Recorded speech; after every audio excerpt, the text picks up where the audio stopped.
नमस्कार, चुनावी विश्लेषण में आपका स्वागत है। और मध्य प्रदेश में सियासी हलचल बढ़ चुकी है और मध्य प्रदेश को लेकर एबीपी न्यूज और सी वोटर का जो ओपिनियन पोल है वो बेहद ही चौंकाने वाला सामने आ रहा है। आखिर 230 सीटों का क्या आंकड़ा बन सकता है, क्योंकि काफी चौंकाने वाले आंकड़े सामने आ रहे हैं। अब नई नई योजनाएं भी सामने आ रही हैं और इन योजनाओं से कितना फायदा जनता को मिल सकता है, इस पर कुछ महत्वपूर्ण आंकड़े सामने आ रहे हैं। लाडली बहना योजना क्या मध्य प्रदेश के लिए गेम चेंजर साबित हो सकती है, क्योंकि एक तरफ महिलाओं के लिए सीधा फायदा मिल रहा है, तो क्या महिलाओं के दम पर भारतीय जनता पार्टी मध्य प्रदेश में फिर सरकार बनाने जा रही है, क्योंकि इसके अलावा मध्य प्रदेश के लिए बहनों के लिए यहाँ पर एक और बड़ी सौगात मध्य प्रदेश सरकार ने दी है, जिसमें मध्य प्रदेश को लेकर लाडली बहना आवास योजना, तो इसका फायदा महिलाओं के लिए मिलने जा रहा है और अब महिलाओं की जो है राशि भी बढ़ा दी गई है। तो ऐसे में मध्य प्रदेश को लेकर क्या महत्वपूर्ण आंकड़े बन सकते हैं, सभी 230 सीटों का क्या ओपिनियन पोल सामने आ चुका है।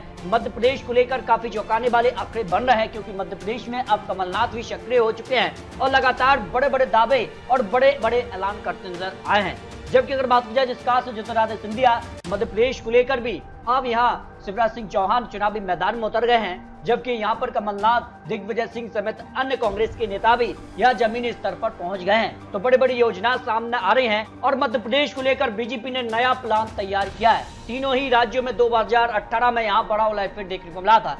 इस बार भारतीय जनता पार्टी यहाँ पर तीनों ही राज्यों में प्रधानमंत्री मोदी जी के चेहरे पर चुनाव लड़ने जा रही है। सीधे तौर पर यहाँ पर चाहे छत्तीसगढ़, मध्य प्रदेश और राजस्थान को लेकर बड़ा ऐलान यहाँ पर हुआ है और जिस कारण से प्रधानमंत्री मोदी जी लगातार मध्य प्रदेश के दौरे पर रहे हैं और सागर जिले में लगातार 2 रैलियां की हैं और जिसमें बीना को लेकर 50,000 करोड़ की यहाँ पर बड़ी सौगात मध्य प्रदेश को दी है। इसके अलावा मध्य प्रदेश को लेकर बीजेपी हलचल तेज है और कहीं न कहीं टिकट बंटवारे को लेकर भी यह भारतीय जनता पार्टी ने यहाँ पर पहली लिस्ट जारी कर दी है और ऐसी सीटों पर जहां बीजेपी को 2018 में हार मिली थी, कहीं न कहीं ऐसी सीटों पर उम्मीदवारों का ऐलान भी हो चुका है। उसके बाद नई लिस्ट की तैयारी भी पूरी हो चुकी है, लेकिन कहां किसका पलड़ा भारी होगा, इस पर कुछ महत्वपूर्ण आंकड़े, लेकिन बड़े बड़े ऐलान और बड़ी बड़ी योजनाएं और यहाँ पर घोषणा पत्र जारी हो रहे हैं। उसके बाद मध्य प्रदेश की क्या तस्वीर बन सकती है, क्योंकि सबसे महत्वपूर्ण मानी जा रही है कड़ी इसमें लाडली बहना योजना।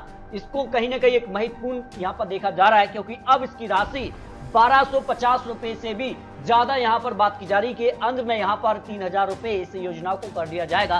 तो इसका सीधे तौर पर महिलाओं को फायदा मिल रहा है और कई महिलाओं से यहाँ पर जानने के प्रयास भी किया है। कई महिलाओं का यहाँ पर सीधे तौर पर कहना है कि इस योजना का फायदा जबरदस्त उनको मिल रहा है और कहीं ना कहीं वो किसके पक्ष में जाएंगी, क्योंकि कर्नाटक के बाद एमपी में सरकार बनाने का दावा कांग्रेस कर रही है और जिन 5 बड़े वादों के दम पर कर्नाटक में जीती थी, उन्हीं वादों के दम पर कांग्रेस यहाँ मध्य प्रदेश के चुनावी मैदान में उतरी है।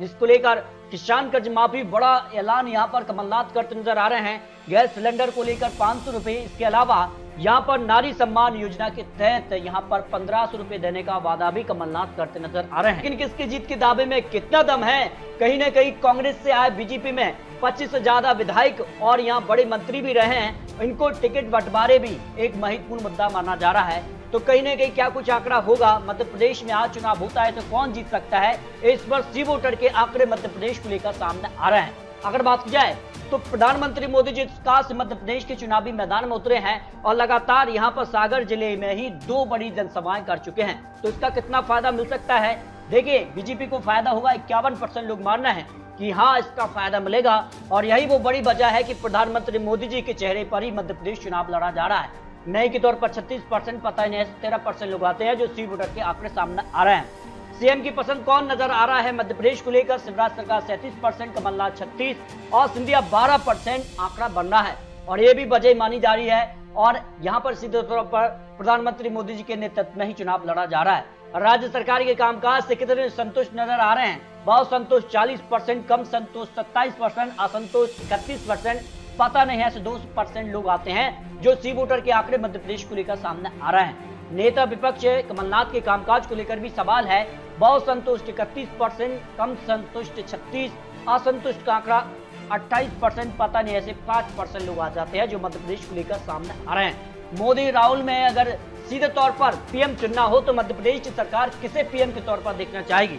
देखिए इस मामले में नरेंद्र मोदी जी कई ज्यादा आगे दिखाई दे रहे हैं 68% लोग पीएम के तौर पर यहाँ पर नरेंद्र मोदी जी को ही देखना चाहेंगे। राहुल गांधी 29%, पता नहीं ऐसे 3% लोग आते हैं। यानी इस मामले में भारतीय जनता पार्टी मध्य प्रदेश में काफी आगे दिखाई दे रही है। लेकिन विधानसभा चुनाव की बात की जाए तो फिर आंकड़ा किसके पक्ष में जा सकता है? इस पर सी वोटर के लिए जो महत्वपूर्ण ओपिनियन पोल है वो कहीं ना कहीं चौंकाने वाले आंकड़े बन रहे हैं। चंबल रीजन से 34 सीटें, 8 बड़े जिले आते हैं।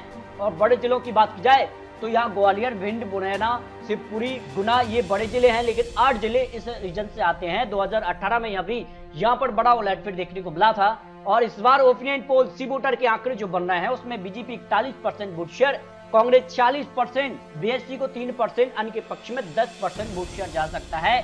ग्वालियर चंबल कहीं ना कहीं महत्वपूर्ण रहा था 2018 में, जब ज्योतिरादित्य सिंधिया यहाँ पर जो है कांग्रेस के साथ है, लेकिन अब बीजेपी में आ चुके हैं। इस कारण से अब क्या आंकड़े बन सकते हैं? देखिए 7 से 11 सीटें भारतीय जनता पार्टी को मिल सकती हैं। कांग्रेस को 22 से 26 सीट मिलने की संभावना या सी वोटर के आंकड़ों के हिसाब से लगाई जा रही है। बीएसपी को 0 से 2 सीट, अन्य के पक्ष में 0 से 1 सीट की संभावना यहाँ पर दिखाई दे रही है।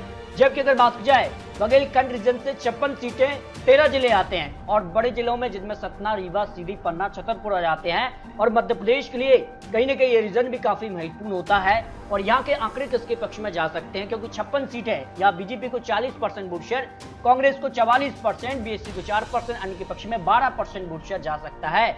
और इस हिसाब से सीटों की बात की जाए तो 21 से 25 सीट बीजेपी के पक्ष में जा सकती है। कांग्रेस को यहाँ 30 से 34 सीट मिल सकती है, बीएसपी को 0 से 2 सीट, अन्य के पक्ष में 0 से 1 सीट की संभावना हो सकती है। जबकि महाकौशल रीजन 42 सीट है, 9 जिले आते हैं। बड़े जिले में जबलपुर, छिंदवाड़ा, मंडला, सिवनी और बालाघाट आते हैं। वैसे में इस रीजन पर किसकी बढ़त देखने को मिल सकती है? जो अनुमान दिखाई दे रहा है सी वोटर के आंकड़ों के हिसाब से 43% वोट शेयर बीजेपी को, तो 43% वोट शेयर कांग्रेस के बीच दिखाई दे रही है। इन महाकौशल में महामुकाबला देखने को मिल सकता है। बीएसपी को 2%, अन्य के पक्ष में 12% वोट शेयर जा सकता है। और उस हिसाब से सीटों की बात की जाए तो बीजेपी आगे दिखाई दे रही है 20 से 24 सीटें, जबकि कांग्रेस 18 से 22 सीट, बीएसपी को 0 सीट, अन्य के पक्ष में भी 0 से 1 सीट की संभावना हो सकती है। यानी सीधे तौर पर महाकौशल रीजन पर कड़ी टक्कर देखने को मिल रही है, लेकिन भारतीय जनता पार्टी को बढ़त देखने को मिल सकती है। जबकि भोपाल रीजन से 25 सीटें, 5 बड़े जिले आते हैं, जिनमें भोपाल, विदिशा, रायसेन, सीहोर, राजगढ़। और यहाँ के क्या आंकड़े बन सकते हैं? अगली सीधे तौर पर मध्य प्रदेश को लेकर जो भोपाल रीजन है वो महत्वपूर्ण माना जाता है। यहाँ पर देखिए बीजेपी 50% वोट शेयर, कांग्रेस को 43%, बीएसपी को 1%, अन्य के पक्ष में 6% वोट शेयर जा सकता है, जो सी वोटर के आंकड़े सामने आ रहे हैं। और उस हिसाब से अगर देखा जाए तो बीजेपी 18 से 22 सीट, कांग्रेस 3 से 7 सीट, बीएसपी को 0 सीट, अन्य के पक्ष में भी 0 से 1 सीट की संभावना दिखाई दे रही है। यानी भोपाल रीजन पर सीधे तौर पर भारतीय जनता पार्टी को जबरदस्त बढ़त देखने को मिल सकती है। जबकि मालवा रीजन से 45 सीटें, 9 जिले आते हैं। बड़े जिलों में इंदौर, उज्जैन, धार, देवास, शाजापुर आ जाते हैं। और यहाँ के आंकड़े किसके पक्ष में जा सकते हैं? देखिए यहाँ के आंकड़ों में बात की जाए तो बीजेपी को यहाँ 48% वोट शेयर, कांग्रेस को 45%, बीएसपी को 1%, अन्य के पक्ष में 6% वोट शेयर जाने की संभावना दिखाई दे रही है। और उस हिसाब से सीट की बात की जाए तो बीजेपी 23 से 27 सीट, कांग्रेस 18 से 22 सीट, बीएसपी को 0 सीट, अन्य के पक्ष में 0 से 1 सीट की संभावना हो सकती है। यानी सीधे तौर पर मालवा रीजन पर भी भारतीय जनता पार्टी को बढ़त देखने को मिल सकती है। निवाड़ रीजन से 28 सीटें आती हैं और 8 जिले, बड़े जिलों में झाबुआ, अलीराजपुर, खरगोन, यहाँ पर खंडवा, बैतूल आ जाते हैं। और यहाँ पर किसका पलड़ा भारी नजर आ रहा है? देखिए आंकड़ों के हिसाब से भारतीय जनता पार्टी को 44% वोट शेयर, कांग्रेस को 43%, बीएसपी को 1%, अन्य के पक्ष में 12% वोट शेयर जा सकता है। जबकि अगर सीटों की बात की जाए तो यहाँ पर किसका पलड़ा भारी नजर आ रहा है? देखिए आंकड़ों के हिसाब से यहाँ पर कड़ी टक्कर देखने को मिल रही है। 11 से 15 सीट पर बीजेपी और 11 से 15 सीट पर ही कांग्रेस को जीत की संभावना दिखाई दे रही है। बीएसपी को 0 सीट, अन्य के पक्ष में 0 से 3 सीट की संभावना सी वोटर के हिसाब से यहाँ पर लगाई जा रही है। तो इस तरह से अगर बात की जाए तो मध्य प्रदेश को लेकर सभी 230 सीटों का जो फाइनल आंकड़ा सी वोटर के हिसाब से सामने आ रहा है, उस हिसाब से बीजेपी को यहाँ 44% वोट शेयर, तो कांग्रेस को भी 44% वोट शेयर, बीएसपी को 2%, अन्य के पक्ष में 10% वोट शेयर जा सकता है।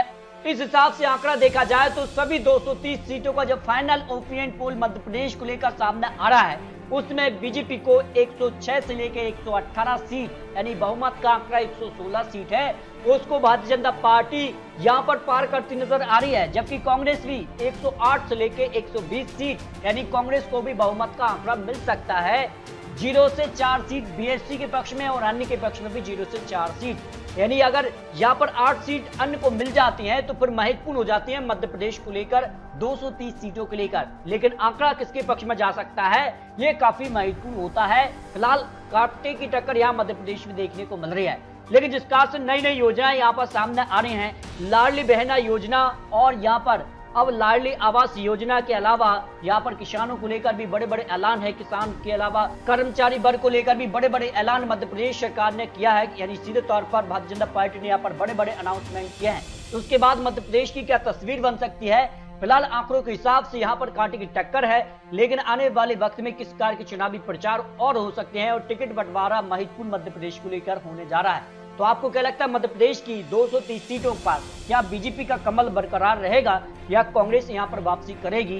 क्योंकि यहाँ पर बड़ा दाव मध्य प्रदेश सरकार यानी सीधे तौर पर भारतीय जनता पार्टी ने लाडली बहना के अंतर्गत अब पलड़ा भारतीय जनता पार्टी का मध्य प्रदेश में भारी नजर आ रहा है। और उस हिसाब से मध्य प्रदेश में क्या इन तोहफों के बाद मध्य प्रदेश में फिर बीजेपी का कमल खिलने जा रहा है या फिर कुछ बड़ा होगा, इस पर अपनी राय रखिए।